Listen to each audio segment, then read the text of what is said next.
Hello बच्चा लोग, good morning. Fourth semester BCom taxation class 01, salary का क्लास 01 है। हमने बेसिक कॉन्सेप्ट के 2 क्लासेस करे और बेसिक कॉन्सेप्ट बहुत सारा कुछ करा हमने उसमें। ठीक है, मैं रिकैप्चुलेशन भी करा दूंगा एक बार। और बीकॉम के लिए हमारा एक नया यूट्यूब का चैनल है, आपको लिंक चला जाएगा बीकॉम वाले ग्रुप में। पब्लिक ग्रुप जो है, I just want to do for something for BCom also. तो बीकॉम के लिए एक नया पब्लिक ग्रुप है, उसमें एक नया चैनल हमने ओपन करा है। बहुत सारे वीडियो, बहुत सारे कंटेंट जो है हम बीकॉम के उसमें डालेंगे। अगले वीक से हम लोग डालना स्टार्ट करेंगे।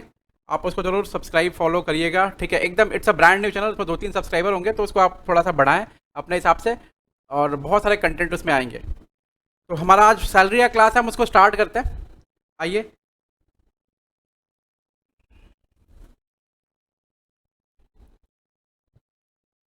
देखो, आपके पास है ना एक वो पीडीएफ होगा। ठीक है, ऐसा पीडीएफ है आपके पास में? नहीं है? होगा, उसमें देख लेना आप। स्टडी मैट में ना ये चैप्टर इस तरह कुछ रहेगा। ठीक है, मैंने ऐसा डिजाइन करके रखा है इसको प्रॉपरली, एकदम बढ़िया से। एक्चुअली क्या कि जो मेरा मेन चैनल है उसमें खाली सीए है, कंटेंट है, और किसी कोई कंटेंट नहीं है। तो बीकॉम वाला बच्चा लोग उधर ड्रिफ्ट नहीं होता, नहीं 11 होता। हमने सबके लिए अलग चैनल खोल दिया। ठीक है, अब अगले वीक से हम उसको रोल ऑन कर देंगे। हाँ, रोल ऑन कर देंगे, उसी चैनल पे सारा कंटेंट उस पर डाल के रखेंगे। सैलरी जो चैप्टर है ना, ये बहुत लंबा है, लेंदी है, लेकिन है थोड़ा सा इंटरेस्टिंग। थोड़ा लेंदी है, थोड़ा है, लेकिन थोड़ा इंटरेस्टिंग। लेंदी और इंटरेस्टिंग क्यों बोल रहा हूँ? लेंदी इसलिए कि इसमें बहुत कुछ पढ़ना, छोटा छोटा छोटा छोटा छोटा इतना सारा चीज़ है ना। और इंटरेस्टिंग इसलिए कि अगर एक बार आ गया ना तो आपको बहुत मजा आएगा करने में। ठीक है, मतलब कहीं भी हर्डल्स नहीं आएंगे। जैसे तुम लोग अभी मेरे को दिख नहीं रहे, सब ऐसा धुंधला धुंधला दिख रहा है, तो हर्डल्स नहीं आएंगे ऐसा करने में। हाँ, थोड़े बढ़ गया चश्मे, चश्मे का पावर बढ़ गया। अब दूर के लोग नहीं दिखते हैं, अब क्या कर सकते हैं, अब पास के लोग दिखना नहीं चाहते हैं। सैलरी, सैलरी किसको मिलता है, किससे मिलता है? एकदम बेसिक सा कॉन्सेप्ट है, बेसिक सी बात है। सबको पता है कि सैलरी जो है एक बंदे को मिलता है जो किसी पर्टिकुलर पर्सन के यहाँ काम करता है, और काम करने के फलस्वरूप, मतलब in lieu of that work what he has done over that, तो उसको मिलता है। ऑब्वियसली यही है। अच्छा, इसका मतलब है कि जिस व्यक्ति के यहाँ काम करते हैं वो व्यक्ति एम्प्लॉयर कहलाता है, और जो व्यक्ति काम करता है वो कहलाता है एम्प्लॉय। तो फर्स्ट ऑफ ऑल, सैलरी के लिए there must be an employer employ relationship, right? Okay.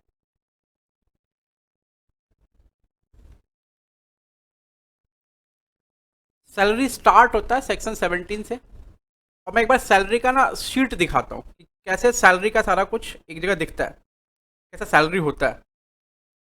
जब भी किसी किसी पर्सन का सैलरी कंप्यूटेशन होगा ना, ये पर्टिकुलर वाला कॉलम है, आपको अपने स्टडी मैट में दिख रहा होगा, जो अभी है आपके पास में। ऐसे कौन हंसता है मजाक उड़ाते हुए? ये सैलरी का कंप्यूटेशन शीट है। ठीक है, अब ये सैलरी का कंप्यूटेशन शीट है, इसके अंदर कैसे कैसे सैलरी का कंप्यूटेशन शीट दिखता है। आपको दिख रहा होगा बेसिक सैलरी, फीस। आप पूछेंगे भैया फीस क्या होता है, धीरे धीरे मैं सब बताऊंगा। Commission, bonus, gratuity, leave encashment, pension, retrenchment compensation, compensation received under VRS, ये एक पार्ट हो गया। ठीक है, उसके बाद दूसरा पार्ट आया अलाउंसेस। मॉनिटरी बेनिफिट दिया जाता है किसको? एम्प्लॉय को, वो अलाउंसेस में आता है, ये एक पार्ट हो गया। फिर उसके बाद आता है परक्यूजिट्स, ये सबको बोल्ड करना था। परक्यूजिट्स ये एक पार्ट होता है, मतलब हम आपको मॉनिटरी बेनिफिट नहीं दे रहे हैं, हम आपको फैसिलिटीज प्रोवाइड कर रहे हैं, कॉल्ड परक्यूजिट्स। उसके बाद आपकी टोटल ग्रॉस सैलरी जो है ना कंप्यूट होगी। ग्रॉस सैलरी ये यहाँ होगा, ग्रॉस सैलरी कंप्यूट होगी। ठीक है, आपकी ग्रॉस सैलरी कंप्यूट होगी।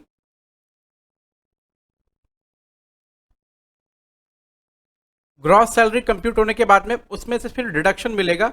एक मिलता है स्टैंडर्ड डिडक्शन 50,000 रुपये का, और फिर एंटरटेनमेंट अलाउंस का डिडक्शन मिलता है, जो मिलता है गवर्नमेंट एम्प्लॉयज़ को बेसिकली। फिर पी टैक्स का डिडक्शन मिलता है, और फिर आपकी टैक्सेबल सैलरीज आ जाती है। क्यों दिख रहा है?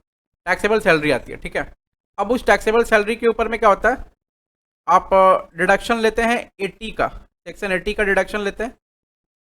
फिर आपकी 80 का डिडक्शन ले लेंगे। 80 डिडक्शन लेने के बाद में आपका फाइनल टैक्सेबल इनकम आ जाएगा। अब वो फाइनल टैक्सेबल इनकम पे आप टैक्स लगाएंगे तो टैक्स पेबल आएगा, फिर टीडीएस माइनस करेंगे तो अल्टीमेट टैक्स पेबल आ जाएगा। ठीक है, तो ये हमारा सैलरी का सीट हुआ। इसके 3 पार्ट हो गए, एक पहला ये पार्ट हुआ, दूसरा अलाउंसेस का पार्ट हुआ, तीसरा परक्विजिट्स का पार्ट हुआ, और फिर चौथा डिडक्शंस का पार्ट हुआ। ये जो डिडक्शन है ये सिर्फ सैलरी चैप्टर स्पेसिफिक है। ठीक है, याद रखना ये सैलरी चैप्टर स्पेसिफिक डिडक्शन है, मतलब ये डिडक्शन कोई और चैप्टर में नहीं मिलता, इसी चैप्टर में मिलता है। हमें क्या करना है, हमें ना डेटा देगा, किसी पर्सन की सैलरी को कंप्यूट करने का डेटा देगा, तो हमें सैलरी कंप्यूट करना और निकालना है कि टैक्सेबल सैलरी जो है क्या होगा। अब मैं धीरे धीरे करके लिखूंगा, आप मेरे साथ साथ लिखेंगे।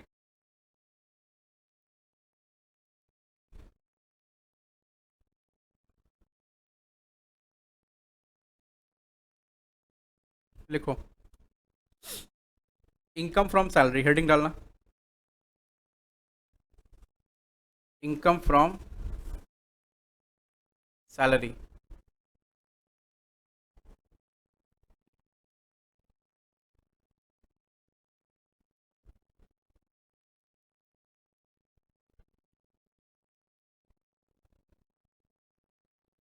Income from salary,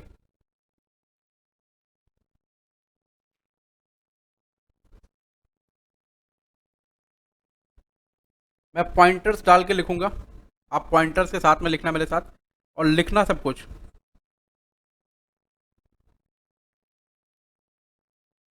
point number 1,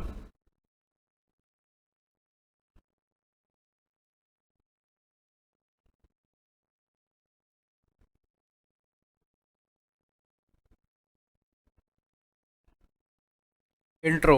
note number 1 में लिखना intro.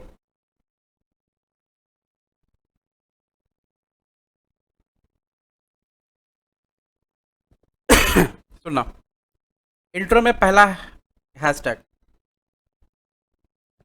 Anything anything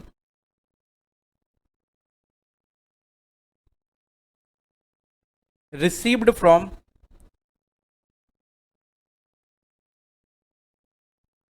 employer, anything received from employer by employee। लिखना बहुत पड़े, मैं फिर से बोल दे रहा हूं, इन connection with in connection with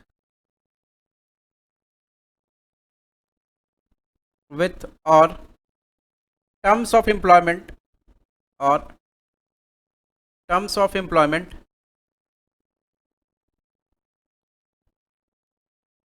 called salary. पूछो भैया सैलरी क्या होती है, तो सैलरी का मतलब है anything received from employer by employee with और इन कनेक्शन विथ और terms of employment called salary. मतलब एक व्यक्ति जो होगा वो होगा एम्प्लॉयर, और दूसरा व्यक्ति सब बनाने का, दूसरा व्यक्ति जो होगा वो होगा एम्प्लॉई। ये है एम्प्लॉयर और ये है employ.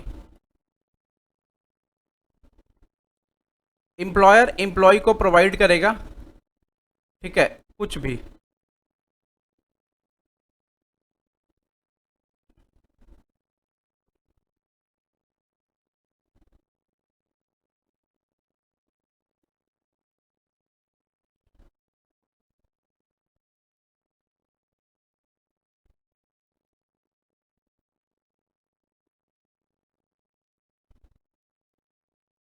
In connection with an agreement of employment. ठीक है, तो ये जो कुछ भी जाएगा ना, this will be called salary. ये इस कुछ भी को हम सैलरी बोलेंगे।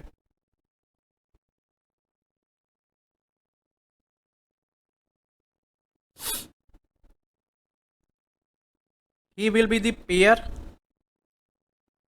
एंड ये पेई रहेगा, और पेयर और पेई के बीच में रिलेशन कौन सा होना चाहिए, हमेशा एम्प्लॉयर एम्प्लॉई का।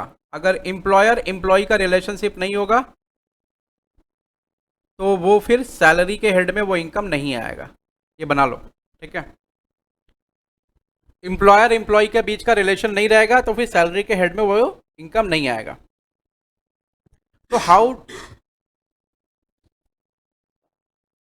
ये कैसे डिफाइन हुआ कि कौन एम्प्लॉयर है कौन एम्प्लॉय है?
हेलो,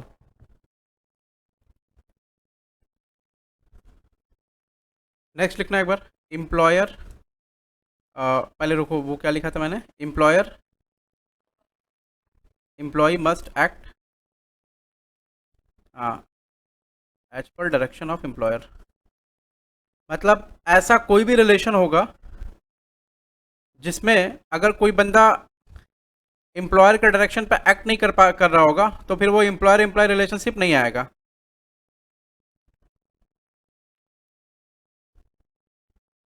जैसे मान लो तुम क्रिकेट मैच खेल रहे हो, क्रिकेट मैच खेल रहे हो कंपनी के तरफ से,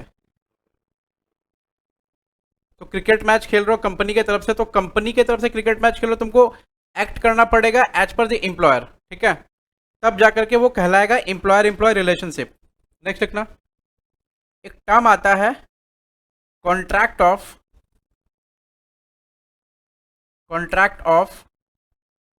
सर्विस, और एक टर्म आता है कॉन्ट्रैक्ट फॉर सर्विस। एक टर्म आता है कॉन्ट्रैक्ट ऑफ सर्विस और एक टर्म आता है contract for service. Contract for service,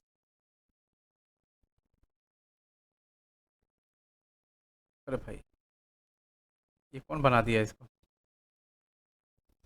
तो इसे कर देता है लोग कि हमको समझ में नहीं आएगा फिर करना क्या है। कलर नहीं रखना था कुछ इसमें, कैसे होगा फिर? ओपेसिटी, अच्छा, fill colour, colour fill colour, yellow डाल दो, ठीक है, अब ठीक है। कॉन्ट्रैक्ट,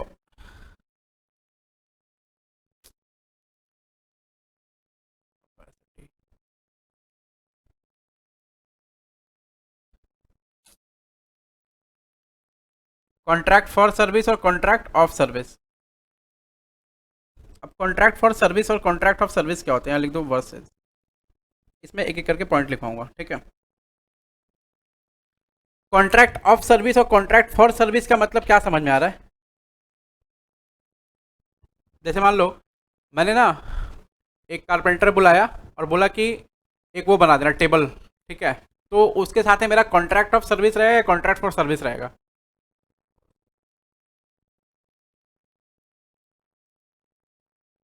बोलना है।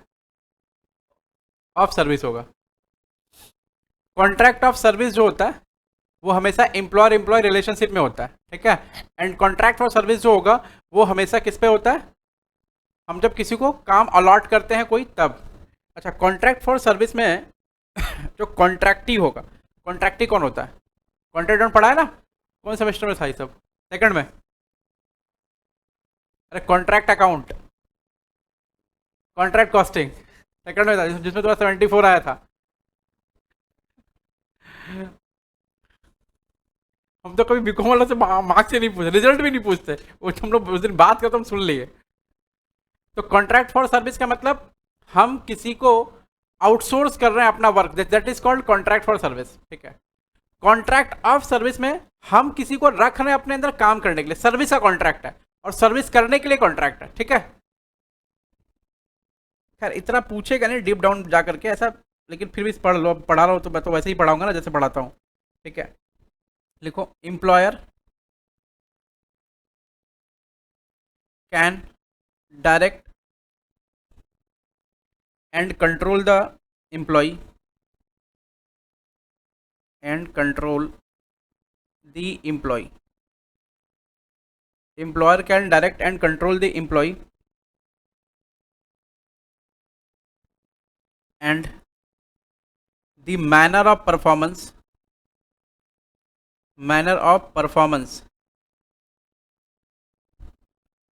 is directed by employer।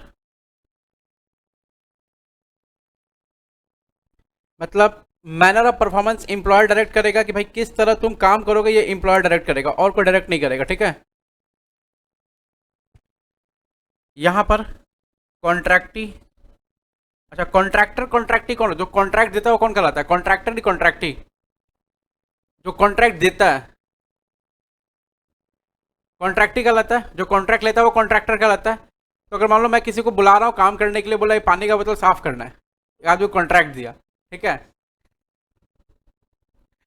तो पास सोचे तो हमको दीजिए ना कॉन्ट्रैक्ट, रोज का 1,000 रुपया लेंगे हम, 2 दिन में 2 बोतल साफ करेंगे, ये कुछ करना नहीं है, आना आराम से 4 घंटा बैठना है, बस एक बार ऐसे तौलिया मार देना, वो हो गया, बस हो गया, ठीक है, 2000 निकल गया मेरा।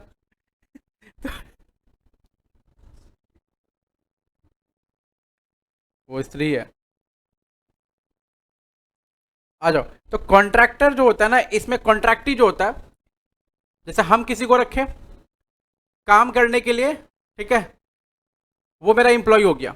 हम किसी को रखे सर्विस के लिए, उसका सर्विस मेरे को चाहिएगा पर्टिकुलर चीज के लिए, तो हम उस केस में कॉन्ट्रैक्टी होंगे, तो मेरे डायरेक्शन पे वो काम नहीं करेगा। हम बोलेंगे नहीं कील इधर से मारना, बोलेगा नहीं से इधर से कील मारेंगे तो आपको लग जाएगा। वो अपने हिसाब से कील मारेगा, वो अपने हिसाब से आरी चलाएगा, ठीक है, वो अपने हिसाब से घसर घसर करेगा जो करना होता है, ठीक है, मतलब फिनिशिंग एंड ऑल, अंग्रेजी में, हिंदी में तो ऐसे ही बोलते हैं घसड़ घसड़ करना, ठीक है। तो ये दीज थिंग्स जो है वो खुद ही करेगा अपने हिसाब से, मेरे हिसाब से नहीं करेगा, ठीक है। नहीं तो मेरे को क्या बोला, पहले आप कर लीजिए फिर हम करेंगे, समझ रहे ना? तुम्हारा मेरे से क्या रिलेशन है? कॉन्ट्रैक्ट फॉर सर्विस का रिलेशन है। मैं तुम्हारे बोले हिसाब से नहीं चलता, तुम कुछ भी कर लो, ठीक है, मैं कभी नहीं चलूंगा बोले हिसाब से।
अगर अपना काम ठीक से करना चाहते हो तो तुमको अपने हिसाब से काम करना पड़ेगा।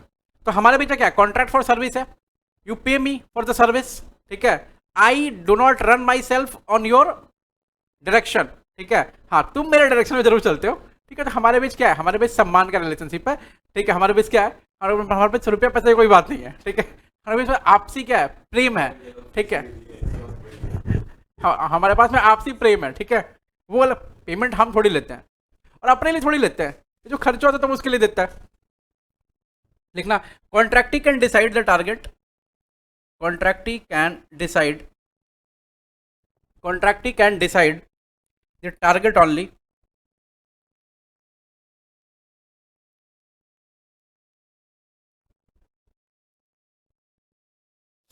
Manner of performance is decided by contractor. मतलब समझ लो कारपेंटर वाला एग्जाम्पल यहाँ पर ठीक रहेगा।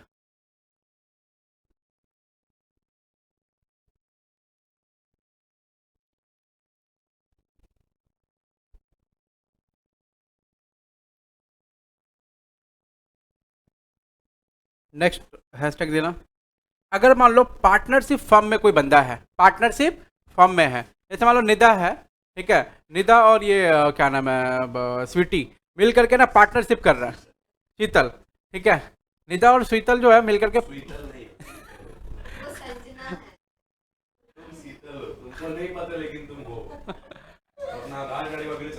अरे हम नाम है ना, बहुत भूलने का दिक्कत है, ठीक है। बहुत बहुत मुश्किल है। हम एक जगह गए तो हमसे पूछा मम्मी का नाम क्या है, हम बोले है कुछ याद नहीं आ रहा है। तो मम्मी जो फोन करे, मम्मी आपका नाम बताइए जल्दी से, याद नहीं आ रहा। कुछ पहले गाली सुनने को मिला। बोले आधार कार्ड जो पास है ना, देख लो इसमें। बोले हाँ हाँ हाँ, देखते हैं। तो ये तो याद आ गया। ये गजब हो गया लेकिन मेरे साथ, पता है नाम, जैसे किसी का नाम याद करना हम डर जाते हैं, बहुत भयंकर डर जाते हैं, और किसी किसी का नाम कभी भूल नहीं पाते। आ जाओ, जैसे मतलब पार्टनर से निदा है और ये क्या नाम है इनका, शीतल। शीतल जो है, ये लोग कॉस्मेटिक वाला कंपनी खोल रखा है, ठीक है, पार्टनरशिप में, ठीक है। सिर्फ वहां से ना सैलरी मिली, वो पार्टनर सैलरी सुना है पीएल प्रो में, पार्टनर सैलरी। वो पार्टनर को सैलरी मिल रही है, तो वो सैलरी कहाँ टैक्सेबल होगी, मतलब तुम लोग तुम्हारे हिसाब से कहाँ टैक्सेबल होनी चाहिए? सैलरी हेड में टैक्सेबल होना चाहिए या किसी और हेड में टैक्सेबल होना चाहिए? देखो ऐसा तो छोटा बच्चा ऐसे ही बोलेगा कि भाई यह सैलरी दिख रहा है तो सैलरी हेड में टैक्सेबल होना चाहिए। लेकिन तुम समझो, मैंने वहीं पढ़ा दिया था तुमको, ठीक है। हमको कभी कभी ऐसा लगता है ना कि 12 क्लास को कुछ पढ़ाते लोगों को से भेजा में जाता नहीं है, मतलब ऐसा एकदम डीप डाउन पढ़ा देते हैं, सवाल बन गया ना, खुश रहता है। हमको यही समझ में आया, मतलब कुछ कुछ बच्चा में बोले क्या ही पढ़ा रहे हैं। अच्छा, तुमको क्या बताया था वहाँ पे, ये सैलरी नहीं है, ये प्रॉफिट का पार्ट होता है, तो एडवांस में देते हैं, याद करो वो दिन। मैंने क्या बताया था कि interest on capital, interest on salary, जो भी सैलरी वगैरह जो भी देते हैं वो क्या होता है, प्रॉफिट होता है, डिविजल प्रॉफिट ही होता है, लेकिन वो पहले दे देते हैं, एडवांस में दे देते हैं, ठीक है। वो प्रॉफिट का पार्ट होता है, वो सैलरी नहीं होता, तो वो taxable under the head salary नहीं होगा, taxable under the head PGBP होगा, profit and gains from business of profession, ठीक है। लिखना, salary received from partnership firm, salary received from partnership firm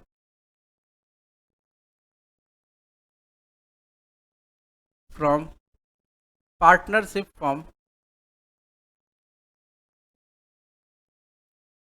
is taxable under the head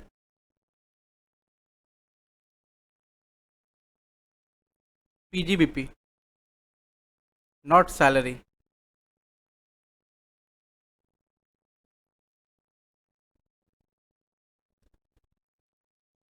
director लोग को remuneration मिलता है, that is also not salary. Directors remuneration, remuneration is not a salary. Next,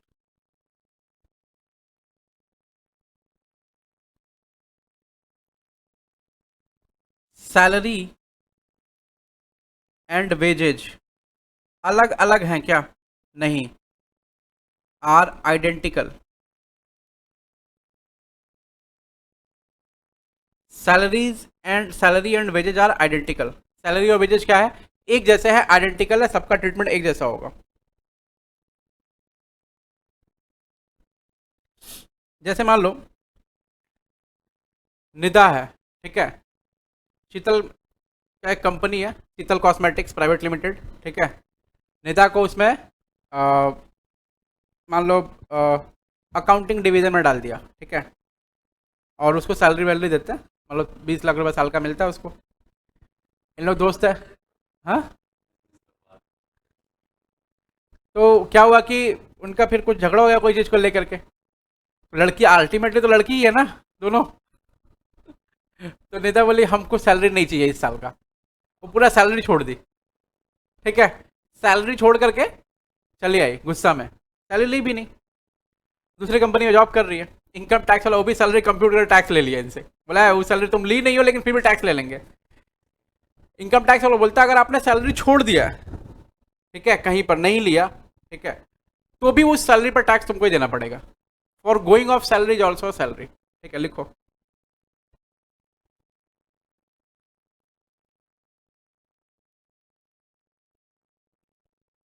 actually ये जो content पढ़ा रहा हूँ ना, सब एक्चुअली लिटरली सब सीए वाला कंटेंट है। फॉर गोइंग ऑफ सैलरी बीच में थोड़ा सा कम करना चालू करूँगा, स्टार्टिंग में मेरे को यही सब आता है पढ़ाने, और कुछ नहीं आता।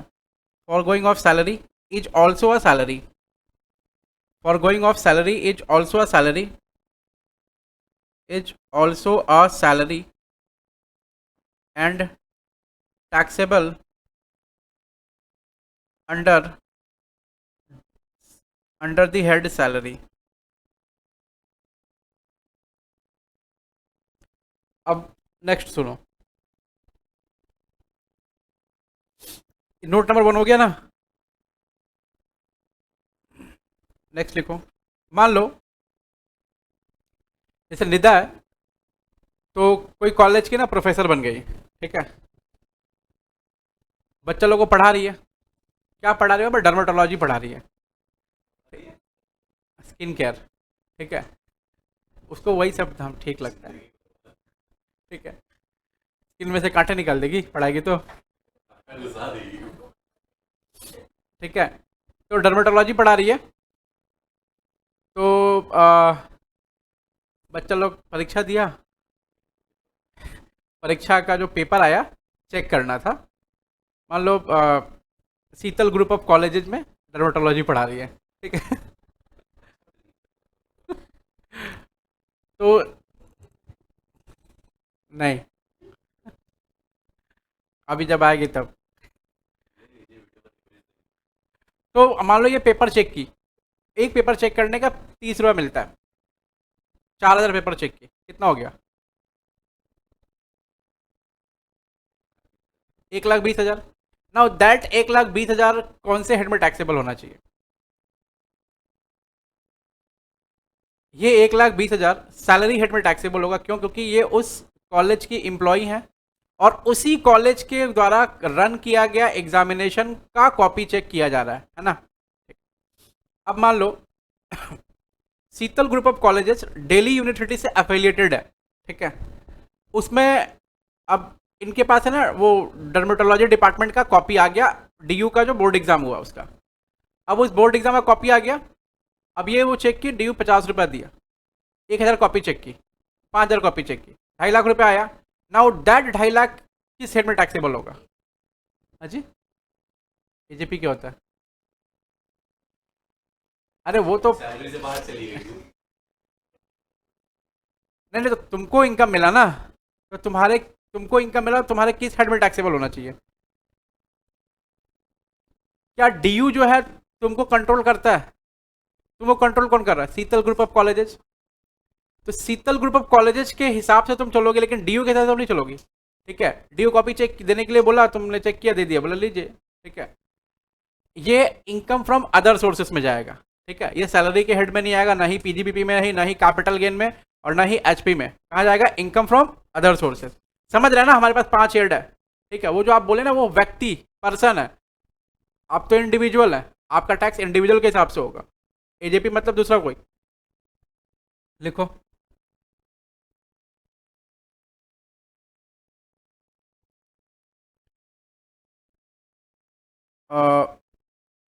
Answer paper evaluation, answer paper evaluation of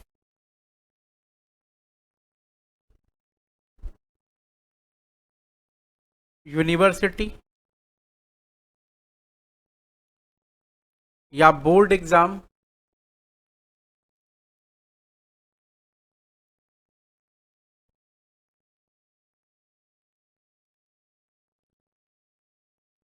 comma लिखना, income from that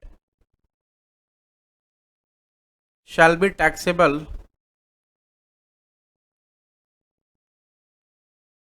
under the head salary, sorry, under the head IFOS, income from other sources. However,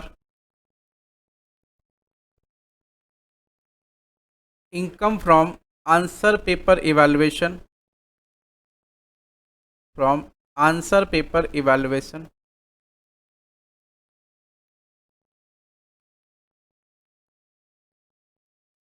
of own institution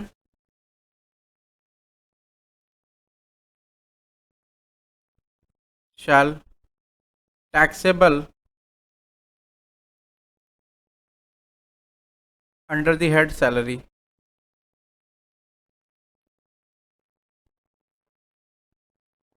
Own institution, answer paper evaluation paper ही है। थोड़ा battery लाना,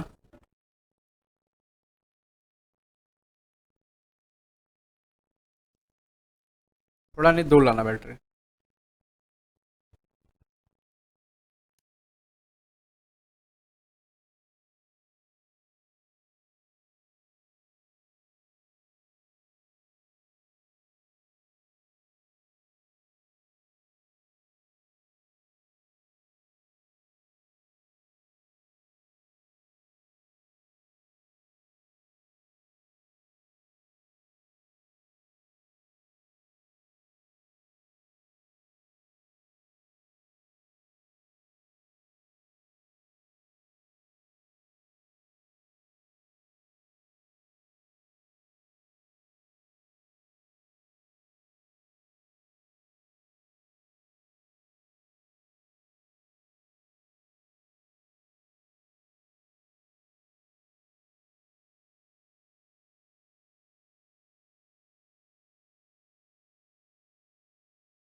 note number 2 में आना, लिखो basis of charge, section 15।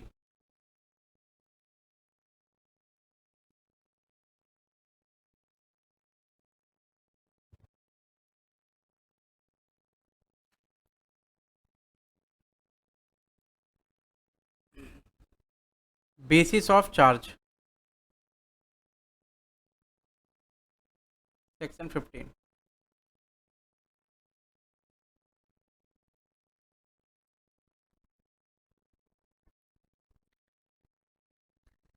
लिखो salary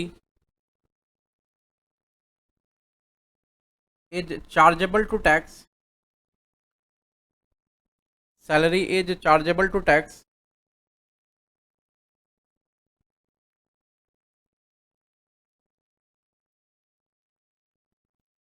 on due basis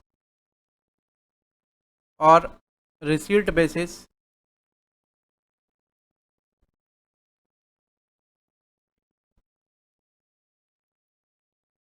whichever is earlier,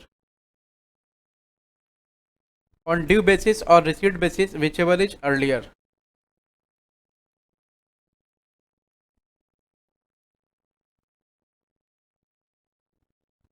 salary हमेशा tax salary पे लगता है, या तो तुम ले लियो हो पैसा या तो तुम्हारा पैसा अभी ड्यू है, ठीक है। उन दोनों में जो अर्लियर इवेंट होगा उस पर, जैसे मान लो तुम्हारी सैलरी हो गई ड्यू, मिली नहीं है तुमको, लेकिन टैक्सेबल हो जाएगी, तो salary shall be taxable on due basis और रिसीट बेसिस या अक्रूल बेसिस और receipt basis whichever is earlier. ठीक है, दोनों में जो पहले इवेंट हो जाएगा, मतलब पहले मिल गया तो टैक्सेबल है, बाद में मिलेगा तो भी टैक्सेबल पहले ही हो जाएगा क्योंकि ड्यू हो गया। ठीक है,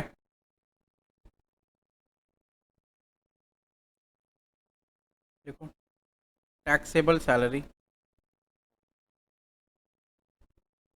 बना लो, फिर बनाना।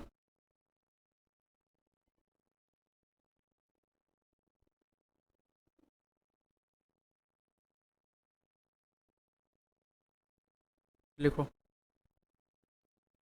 एडवांस सैलरी, अगर तुमको एडवांस सैलरी मिल गई तो कैसे होगा? अगर सैलरी एडवांस में मिली तो रिसीट बेसिस पे टैक्सेबल होगा। ठीक है, आउटस्टैंडिंग सैलरी है तो क्या होगा?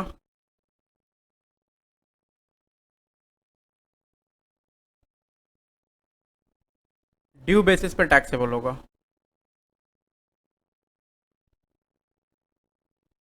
एरियर सैलरी है तो क्या होगा? एरियर सैलरी मतलब ड्यू हो गया था सैलरी, मतलब मान लो समझ लो कोई कोई झगड़ा चल रहा था, मैं बताता हूँ, लिख लूँ पहले। ऑन रिसीट बेसिस,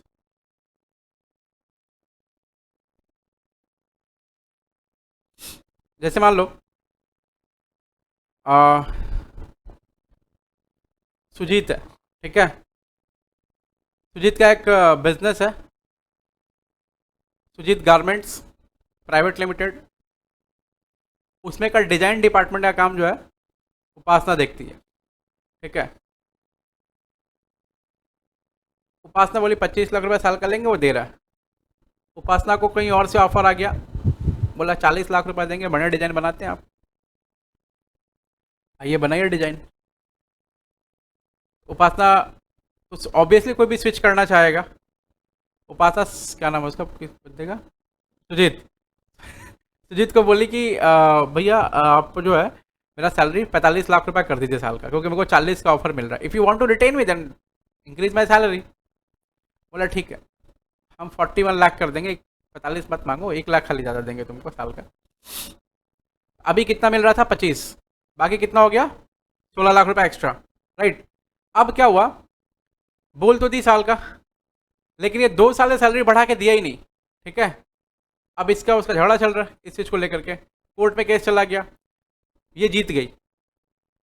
अब जो सैलरी इसको मिल रहा है पीछे से जोड़ करके, पुराना पहले 25 लाख ही दे रहा, दोनों साल 25 लाख ही दिया, जो एक्स्ट्रा 16 लाख पर ईयर का नहीं दिया वो, यानी 32 लाख जो नहीं दिया अब वो देगा।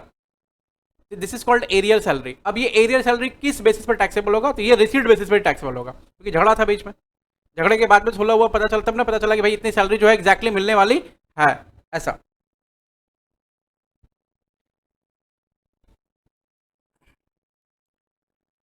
अब एक बार है ना वो, हाँ, बुक में आ जाना। क्या तुम लोग भी,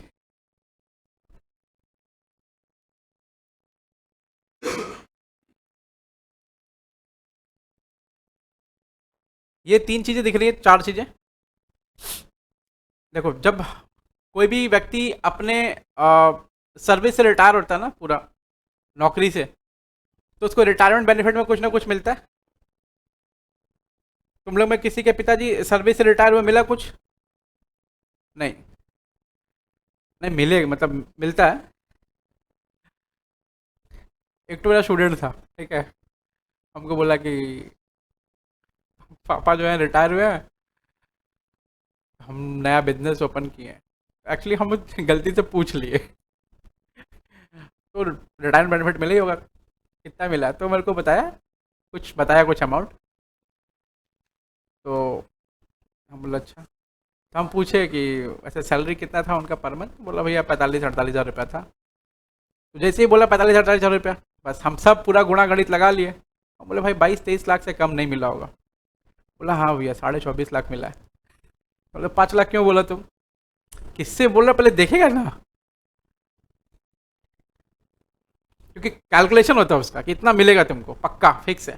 अरे अपने को सब लाभ पढ़ाया, bonus act, EPF, ESI, PF, gratuity फैचुटी सब पढ़े हैं, तो अंदाज़ा लग जाता है। तो जब भी कोई रिटायर होगा तो एक पर्टिकुलर अमाउंट मिलता है, ठीक है। अब वो कितना मिलता है वो डिपेंड करता है उसकी सैलरी, लास्ट ड्रॉन सैलरी कितनी है, और भी लॉज वगैरह लगते हैं मोटा मोटी। तो उस रिटायरमेंट बेनिफिट पे ना जो कुछ पीएफ का पैसा मिलता, प्रोविडेंट फंड का, एम्प्लॉय स्टेट इंश्योरेंस ईएसआई का पैसा मिलता, पेंशन फंड का पैसा मिलता, ठीक है, ग्रेचुटी मिलता है, सुना ही होगा तुम लोग। ऑफिस में छुट्टीज होती हैं, दैट छुट्टीज मतलब जो वो जो लीव होती है ना, उनको लोग लेते नहीं है लीव, उसके लिए उसके बदले कैश ले लेते हैं, ठीक है, उसको बोलते हैं लीव इनकैशमेंट, लीव को इनकैश करा के ले लिया। तो रिटायरमेंट जब होगा तुम्हारा ना, तो ये सब कुछ बहुत सारी चीज जोड़ डाल के मिलता है एक साथ, ठीक है, that is called retirement benefit. एकदम उधर भी मिलता है, इधर भी मिलता है, मैं सब पढ़ाऊंगा, ठीक है। मैंने रिटायर होगा तो नहीं मिलेगा क्या? मिलेगा ना? नहीं तो उसका अलग अलग तरह का स्कीम होता है। मान लो तुमने छुट्टी एक्यूमुलेट करके रखी है, तुमने 40 साल काम किया, हर साल 2 महीने का छुट्टी, 80 महीने का छुट्टी एक्यूमुलेट करके, तो 80 महीने का सैलरी का तुमको पैसा मिलना चाहिए। तो तुमने कभी छुट्टी लिया ही नहीं, तो सारा का सारा लिव इन कैशमेंट होगा। अब तुम्हारा मन, तुम अभी लेना चाहो तो अभी ले लो, तुम चाहो 40 साल के बाद लेना तो 40 साल के बाद लो, डिपेंड करता है। तो ये सब क्या है? रिटायरमेंट बेनिफिट है, और ये सब क्या होता है? मिलता है, ठीक है। अभी जब ये सब मिलेगा ना, तो टैक्स का जो इम्प्लीकेशन होगा, कैसे टैक्स इस पर लगाया जाएगा, वो पढ़ाऊंगा अभी, ठीक है। सबसे पहला पार्ट रहेगा रिटायरमेंट बेनिफिट, ठीक है। उसके बाद पढ़ाऊंगा मेन सैलरी, जो जिस तुम देख रहे हो ना, ये जो सैलरी है इतना सारा कुछ कंप्यूट करने के लिए आपको देगा, और रिटायरमेंट बेनिफिट उसमें का एक छोटा सा पार्ट है, समझ रहे हैं ना। तो मैं पहले पढ़ाऊंगा क्या? रिटायरमेंट बेनिफिट, कि भाई जब भी कोई बंदा रिटायर होगा तब ग्रेचुटी कैसे कैलकुलेट होगा उसका, कि किस अमाउंट पर टैक्स लेंगे, टैक्सेबल ग्रेचुटी कैसे कैलकुलेट होगा, टैक्सेबल लिव इनकैशमेंट कैसे कैलकुलेट होगा, टैक्सेबल पेंशन कैसे कैलकुलेट होगा, टैक्सेबल आरसी, वैसे ये होता नहीं है, मतलब हमारे सिलेबस में है नहीं, पूछता नहीं है, सीए में भी कभी नहीं पूछता, ठीक है। टैक्सेबल आरसी कैसे कंप्यूट होगा, टैक्सेबल वीआरएस कैसे कंप्यूट होगा, ठीक है। तो ये सब सिखाएंगे पहले, उसके बाद सिखाएंगे ये सब अलाउंसेस और परक्यूजिट्स, ठीक है। और उसके बाद ये सब थोड़ा बताएंगे कि ये क्या होता है, ये क्या होता है, ऐसे ऐसे सब बताएंगे, धीरे धीरे बताएंगे। पहले आरबी, ठीक है, हेडिंग डालो। नोट नंबर कौन सा है? 2, 3, retirement benefit. Note number 3, retirement benefit.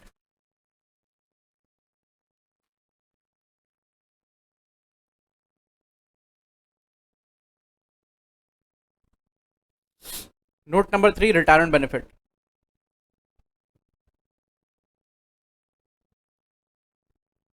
Retirement benefit में हम लोग क्या क्या पढ़ेंगे? पहले पढ़ेंगे ग्रेचुटी,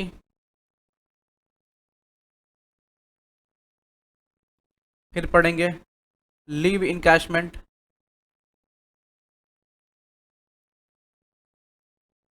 फिर पढ़ेंगे हम लोग पेंशन, ठीक है, फिर पढ़ेंगे हम लोग रिट्रेंचमेंट कंपनसेशन,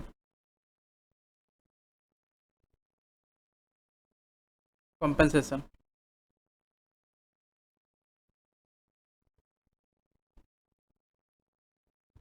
ठीक है।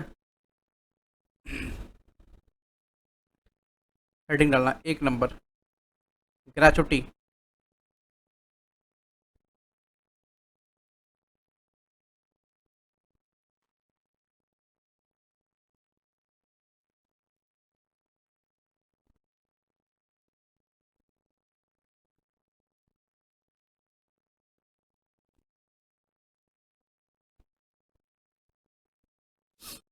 देखना gratuity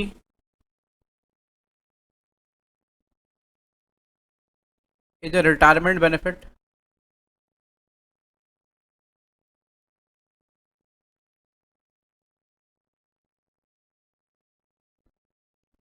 given by employer to employee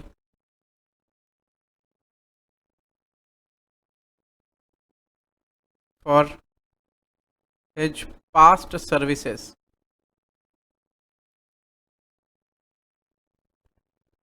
for his past services. अब देखो जरा, ग्रेचुटी का कहानी क्या है? ग्रेचुटी का एक एक्ट है हमारे पास में, उसका नाम है पोगा, पेमेंट ऑफ ग्रेचुटी एक्ट, ठीक है।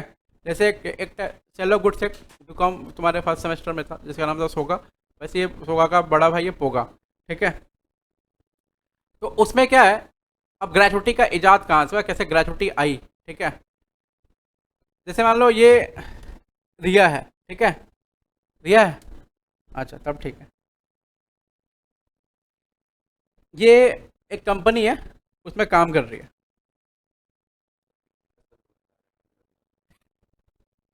अच्छा अभी तुम लोग आओगे बीच में, चिंता ना करो, जब छुट्टी लेने का टाइम आएगा तुम लोग आओगे। तो ये रिया है, ठीक है। रिया जो है किसी एक कंपनी में एम्प्लॉयड है, और उस कंपनी में ये काम कर रही है। उस कंपनी का नाम है,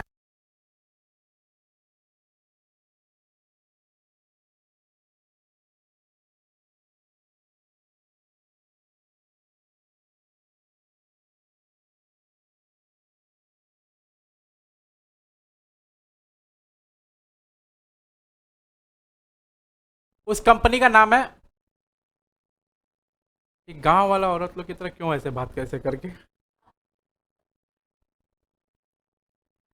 तुम्हारे हाथ से तुम्हारा सर दब जाएगा, अच्छा तुम्हारे हाथ से तुम्हारा सर दब ही जाएगा, ठीक है।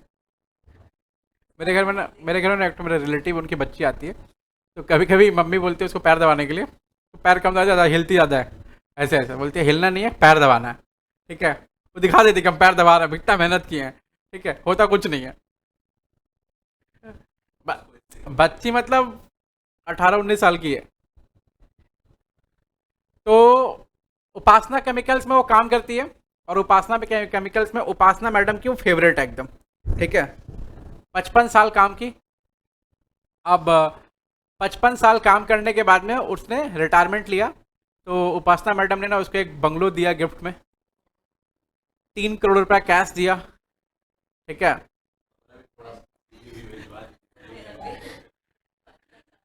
ये सब कुछ दिया। उनके कंपनी में एक बंदा भी काम करता था, तुफैल, ठीक है। ये 3 करोड़ रुपया कैश मिला, उसको बंगलो मिला, मतलब कंपनी का जो होता है ना बैकबोन, यही थी। तो इनको जब रिटायरमेंट इतना कुछ मिला, अब उसके 10 साल के बाद इसका रिटायरमेंट हो रहा, तुफैल का, ठीक है। तुफैल को कुछ नहीं मिला, 10-5 लाख रुपया कैश मिला, 5 लाख रुपया। अब ये बोला यार उनको इतना पैसा मिला, मेरे को इतना, तो ठीक है। तो ये अफरोज को ये सब को लेकर के एकदम ऐसा करते हुए लड़ते हुए सब चालू कर दिया। बेचारी उपासना परेशान। अब वो तो आउट ऑफ जनरोसिटी दी ना, कि भाई मेरी एम्प्लॉय है और इतना साल काम की, कंपनी को बहुत आगे ले गई है, ठीक है, ऐसा करके। और तुफैल आधे छुट्टी मारता था, ठीक है। तो अब ये लोग क्या है कि वो करने लगा विरोध, ठीक है, और प्रदर्शन वगैरह करने लगा। तो अब क्या हुआ कि उनको फिर इन लोग को भी पैसा देना पड़ा, इन लोग को मिल गया, तो बहुत सारे इम्प्लॉइज थे, सबको रिटायर हुए, सबको विरोध किया, सबको पैसा मिलने लगा। एक कंपनी में हुआ तो सभी कंपनी में लोग देखा, तो सब लोग एक साथ काम करने लगा। तो ये सब करते करते जो है ना, बाद में सरकार बोला कि ठीक है, एक तो कानून लेकर आओ जिसका नाम होगा पेमेंट ऑफ ग्रेचुटी एक्ट, कि कितना पैसा किसको देना है, क्योंकि आउट ऑफ ग्रेचुटी मतलब वो अपने मन से सद्भावना से दी है। अब कोई जबरदस्ती मांग रहा नहीं, हमको भी उसको दिए, वो रिटायर हुआ, हमको भी चाहिए, समझ रहे ना। उसके प्लेट में रसगुल्ला गिरा, मेरे प्लेट में कुछ तो गिरना चाहिए, ठीक है, उसका चाशनी ही गिर जाना चाहिए, ठीक है, समझ रहे ना। This is how gratuity comes into picture. तो पोगा बना। अब पैसा जो मिल रहा है रिटायरमेंट बेनिफिट के टाइम पर, तो उस पर टैक्स लगेगा, ठीक है। अब टैक्स सरकार कैसे लेगी उस पर बात करेंगे, समझ गए ना। ग्रेचुटी क्या होता है, बुझा, समझा या नहीं समझा, समझा, ओके। अब टैक्स कैसे लेना है वो उस पर बात करेंगे, ठीक है। क्या हुआ आज तुमको, पूरा परेशान है आधा घंटा से, कभी इधर कभी उधर, क्या हो रहा है। नहीं तो पीछे तो वो ऐसा टेक लगा के आसमान सो भी सकता है। ओह ऐसा हो गया क्या। ओह तो थोड़ा आगे कर लेना, कोई दिक्कत। तभी हम सोचे ये लोग इतना परेशान क्यों है। परेशानी की वजह कंफर्टेबिलिटी है। मतलब आदमी अपने कंफर्ट जोन से बाहर नहीं आना चाहता, और सबको ज्ञान दे देगा आदमी। कुछ करना है तो कंफर्ट जोन से बाहर आना पड़ेगा। ग्रेचुटी लिखो, लिखना सेक्शन 10(10).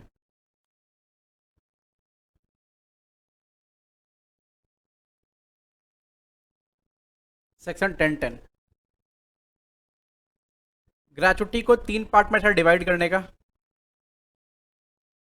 हाँ हाँ, 10(10). हाँ, बचपन में नहीं जाने का, आ जाओ। पहला, हो सकता है कोई व्यक्ति ग्रेचुटी को, सर्विस चल रहा है, कंटिन्यू हो रहा है, उसी समय मांग ले, बोले पैसा चाहिएगा मेरे को, मेरी बेटी की शादी है, दे दीजिए पैसा। ओबियसली हो सकता है। तो अब इफ समबडी वांट्स कि भाई उसकी ग्रेचुटी का पैसा जो है उसके कंटिन्यूएशन ऑफ सर्विस में मिल जाए, तो उस केस में ग्रेचुटी की टैक्सेबिलिटी कैसे आएगी? अच्छा, यहाँ पर एक छोटी सी चीज लिख दो ना, टैक्स ट्रीटमेंट, यहाँ लिख दो ना, टैक्स ट्रीटमेंट, ऐसा ताकि पता चले करा क्या रहा है। ट्रीटमेंट,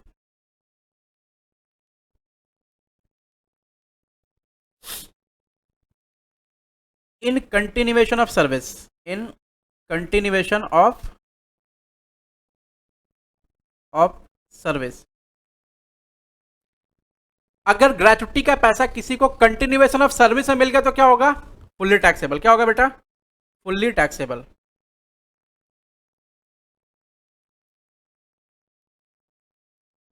ठीक है। ग्रेचुटी अगर कोई ले रहा है आफ्टर डेथ, आफ्टर डेथ, मान लो कोई व्यक्ति मर गया, रिटायर होने से पहले ही मर गया बेचारा, तो उस केस में अगर किसी को ग्रेचुटी मिला, क्योंकि ऑब्वियसली पैसा तो मिलेगा ही मिलेगा ना, तो इसमें सरकार ने थोड़ा सा जो है उदार है, उदार मतलब काइंड, ठीक है। जैसे एक जगह ना मैंने कहीं देखा, मतलब कोई ऐसा होता है ना, वो क्या बोलते हैं उसको, वीडियो क्या बोलते हैं, जो इंस्टाग्राम वीडियो चलता है उसको क्या बोलते हैं? रील्स। यूट्यूब वाले को क्या बोलते हैं? शॉर्ट्स। और फेसबुक वाले को रील्स, वीडियोज। और टिकटॉक वाले को टिकटॉक। मतलब अलग अलग, तुम समझ रहे हो, वीडियो ही है लेकिन नाम अलग अलग है, समझ रहे हो ना? हाँ, सब जगह एक ही चीज़ हो रहा है, बेकारा काम। तो उसमें कोई, इसमें ना कोई एक बच्चे से पूछता है what do you want to become in future, you know what is your future prospect, तो बोलता है I just want to be kind. ऐसा बोलता है ना, तुम समझ रहे हो? I just want to be kind का मतलब क्या हो गया? मतलब मैं ऐसा इंसान बनना चाहता हूँ कि जो सबके प्रति अच्छी भावना रखे। तो छोटा सा बच्चा था, ठीक है, बहुत छोटा था। अच्छा, आजकल छोटा छोटा बच्चों लोग, ऐसा छोटा बच्चा लोग, ठीक है, मतलब छोटा मतलब तुम समझो, आ, मतलब जित मतलब तुम समझो ना कि मैं क्या बोलूँ यार, जैसे टिकटॉक, मतलब टिकटॉक का वो, या फिर क्या बोलते हैं रील्स का कितने मिनट होता? 59 मिनट्स होता ना, 59 सेकेंड्स होता ना, 59 सेकेंड से भी कम हाइट है उसका। ठीक है, फिर भी वो टिकटॉक बना रहा है और रील्स बना रहा है, इतना छोटा है। कस के छीके तो मम्मी को आना पड़ता था थपथपाने के लिए, ठीक है, और रील्स बना के इतना बड़ा ज्ञान दे रहा हूँ, तो बच्चा लोग का देखते हैं कभी कभी। हाँ, एकदम एक्टिंग भी वैसे ही। डेथ के टाइम पे क्या होगा पता है?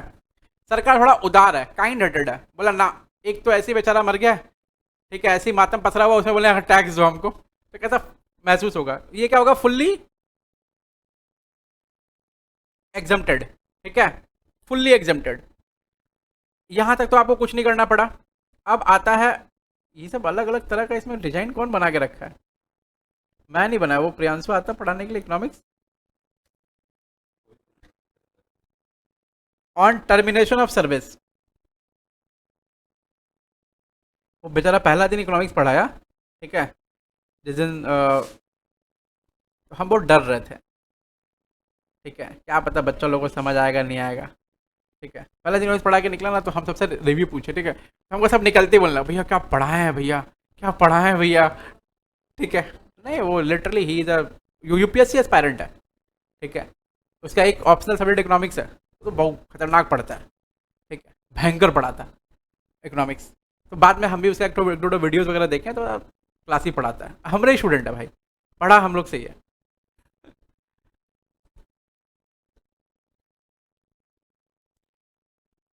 अच्छा अब आ जाओ, gratuity on termination of service लिखना, on termination of service.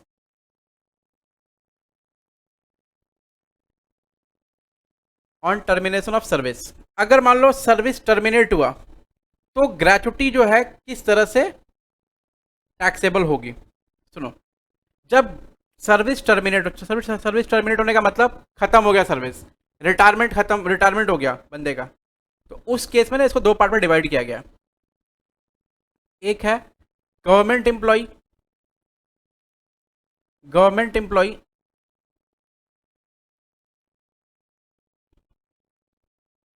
Government employ के केस में क्या है पता है, फुल्ली एग्जम्प्टेड, नो टैक्स, मतलब कुछ नहीं देना पड़ेगा टैक्स वैक्स से पैसा, ठीक है। और दूसरा है non government employ, non government employ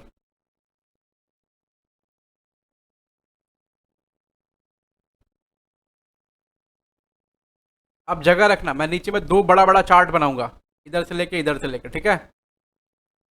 अब देखो नॉन गवर्नमेंट एम्प्लॉय, अभी रुक जाओ, नॉन गवर्नमेंट एम्प्लॉय है ना, उसका ट्रीटमेंट दो तरह से बट जाएगा, मैं ये भेज दूंगा आपके उसमें, क्या बोलते हैं उसको, टेलीग्राम में भेज दूंगा, आप वहाँ से ये कर लेना। पहला, covered by, covered by gratuity act,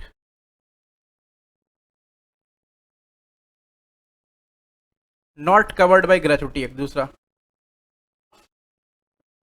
not covered by gratuity act.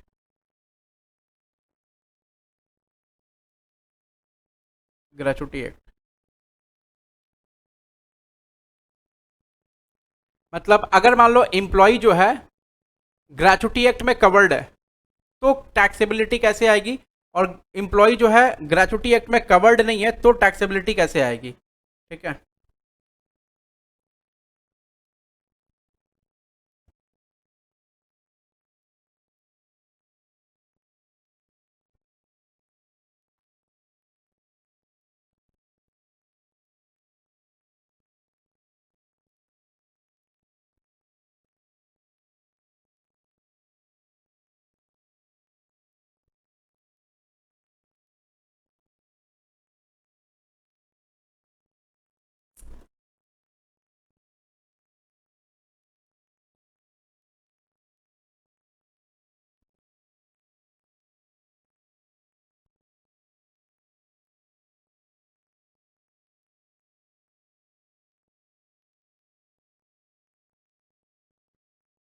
Employ जो है कवर्ड बाय ग्रेचुटी एक्ट है तो टैक्सेबिलिटी कैसे आएगी, और not covered by gratuity act है तो टैक्सेबिलिटी कैसे आएगी, वो देखना है। देखो मैं इधर ना इसका करूंगा और उधर मैं उसका करूंगा, ठीक है। या तो तुम लोग इसको ए बी करके, इसमें ए लिख सकते हो, इसमें बी लिख सकते हो, ए बी करके नीचे लिख सकते हो, ए ऊपर बी नीचे, ठीक है। मैं एक साथ इसलिए कर दे रहा हूँ कि याद करने में आसानी रहेगी और समझने में भी आसानी रहेगी, ठीक है। यहाँ नीचे लिख दो टेबल ए, ये टेबल ए है, मतलब ये मैं एक टेबल बनाऊंगा, उधर में लिख दो टेबल बी,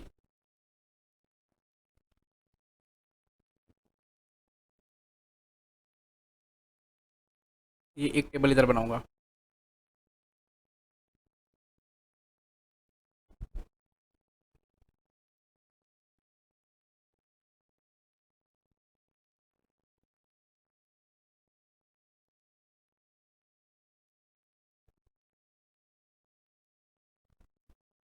ये तुम लोग नीचे नीचे ही बना सकते हो, टेबल टेबल भी लिख करके, ठीक है। हाँ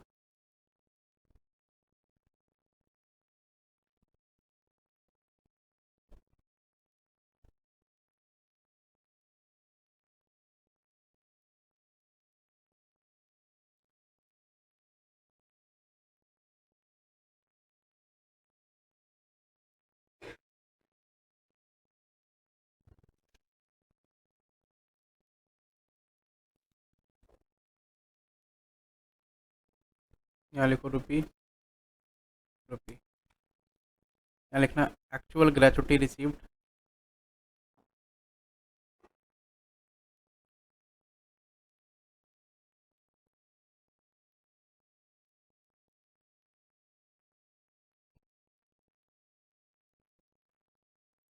less minimum of the following. ठीक है, तुम लोग ऐसा नीचे नीचे ही बना सकते हो आराम से, थोड़ा छोटा लिखना पड़ेगा अगर बनाओगे तो। Following shall B exempted.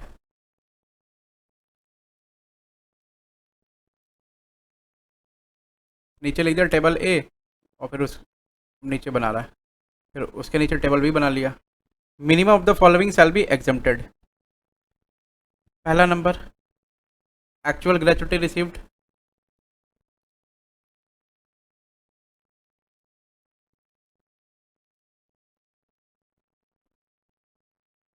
दूसरा नंबर स्टेटूटरी अमाउंट।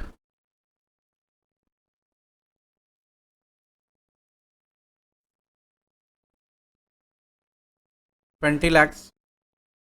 तीसरा 15/26 into CYS into salary per month.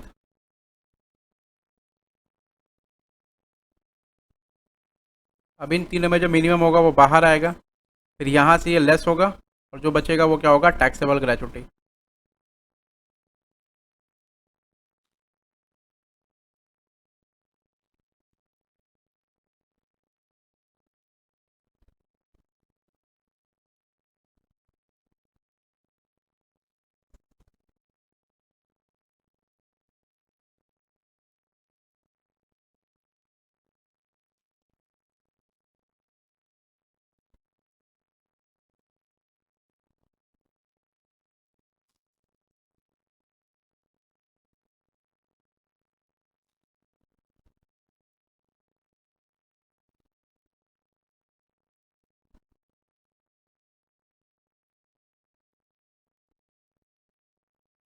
पहले ये बना लो, ठीक है, फिर वो बना लेना।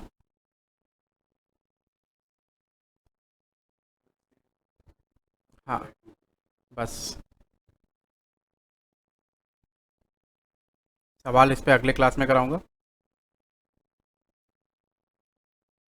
कुछ नोटिंग है बस, वो लिखवा दूंगा, बाकी अगले क्लास में होगा सब।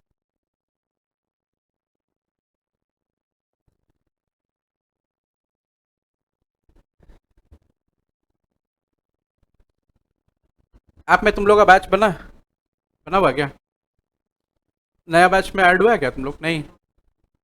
ठीक है, आज मेरे को याद दिला देना, मैं नया बैच बना के तुम लोग को ऐड कर दूंगा।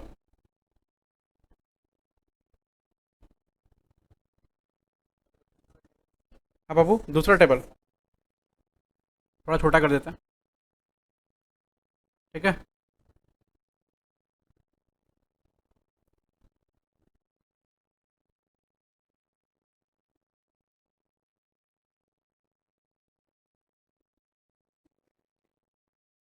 सब लिखवाएंगे, सब लिखवाएंगे। हाँ हाँ।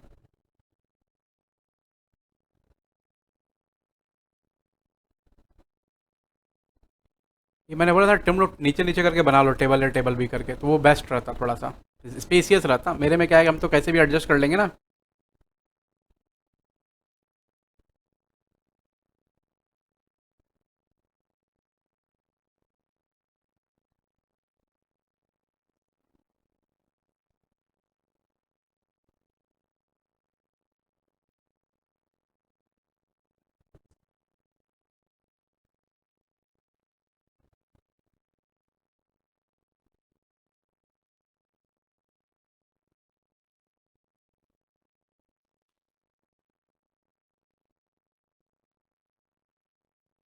हो गया।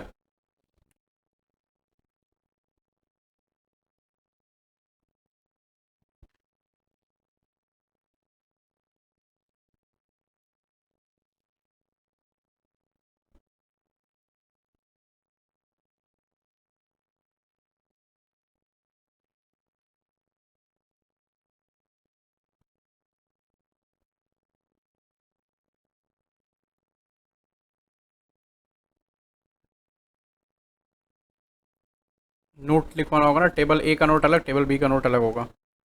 लिखो नोट।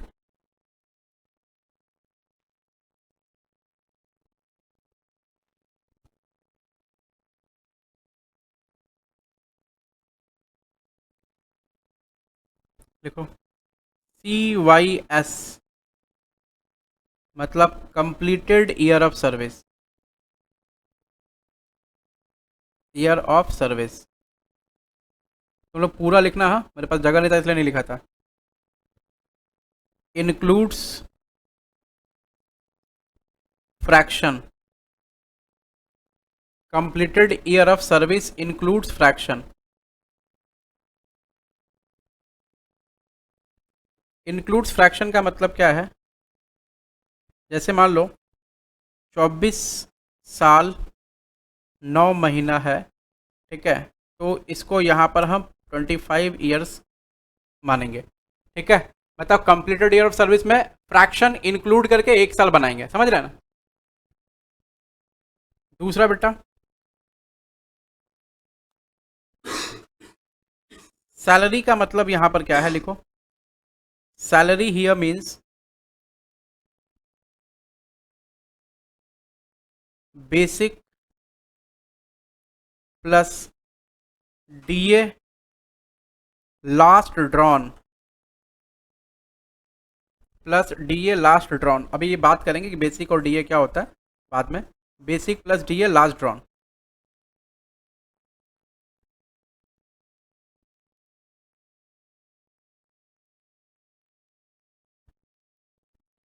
टेबल, उस वाले टेबल में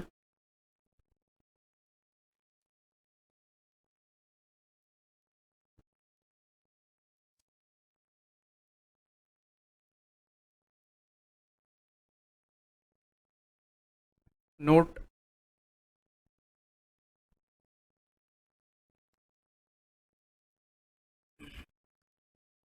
completed year of service CYS ignores fraction. लिखो इग्नोर्स फ्रैक्शन। मतलब अगर मान लो 26 साल 8 महीना है तो ये 26 साल कहलाएगा, ठीक है। 26 साल 8 महीना है तो 26 साल कहलाएगा। मतलब ये फ्रैक्शन इग्नोर करता है यहाँ पे।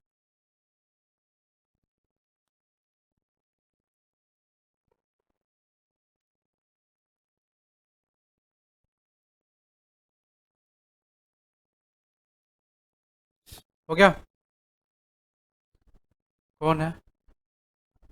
किसको सर्दी हो गया? अच्छा, कोई दिक्कत नहीं, तुमको उसको 3 करोड़ रुपया नहीं देना होगा। लिखो सैलरी हियर मीन्स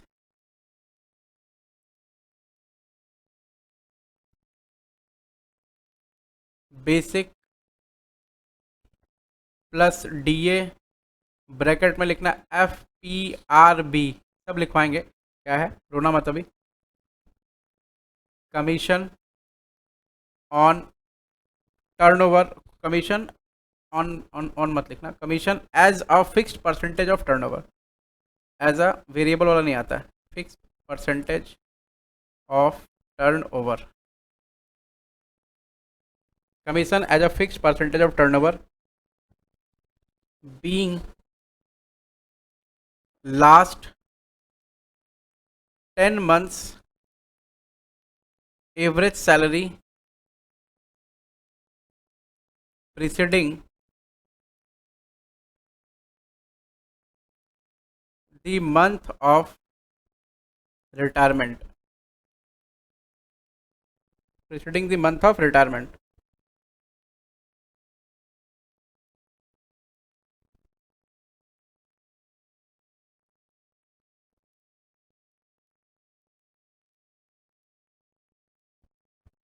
तो बेसिकली कहने का मतलब हो गया, इसमें आएगा बेसिक प्लस डीए जो forming the part of retirement benefit होगा, ठीक है, प्लस कमीशन ऑन टर्नओवर। और ये सब कितने दिन का होना चाहिए? Last 10 months average.